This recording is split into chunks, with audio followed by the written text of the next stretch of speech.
mwanaume nalala mpaka saa hii. Mpaka saa hii bado hajaamka. Wapi? Bado umekuja? Si ndio? Unaweza kuja hata bila kupiga simu. Kwani lazima jumba yangu mimi nipige simu?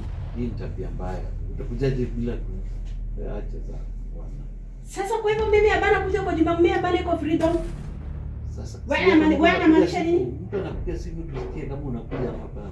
Kwa hivyo jumbani yangu mimi nakuja kama napiga simu. Unga hata imebaki kidogo, hata haiwezi toshea hata. Kwa sababu ya unga sasa wewe unafukuza mimi ama?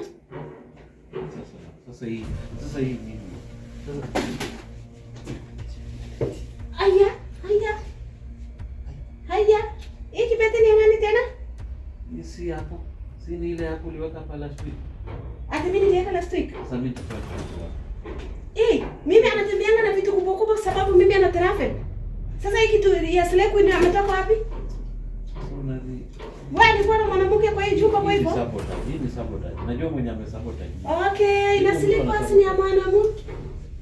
Slippers zinaenda wapi bali? Nilikwambia angalia sasa. Hii ni sabotage. Neighbors wanajaribu. Hii slippers ametoka wapi? Kwa sababu mimi anajua slippers yako ni ya blue. Slippers ya red anatoka wapi? Mimi nitajuaje nani alileta na usingizi ilikuwa imenishika? Mimi nitajuaje sasa? Sasa wewe bana jua slippers ametoka wapi? Mimi niko innocent. I am innocent. Uko innocent, kwa nini walikuwa anataka mimi kabla mimi anafika kwa hii jumba alikuwa anataka mimi apige simu? So wewe unaogopa. Hii slippers kwanza ni ile mama jirani yetu ile mama Akinyi. Hii slippers ya red si ile mama Akinyi. Kwa nini mama Akinyi ndio anakuwa siku za? Kwa hivyo mama Akinyi ndio amekuja jumbani hii, si ndio? Sasa mimi. Wewe mwanaume kwa mimi slippers, hebu kaa chini.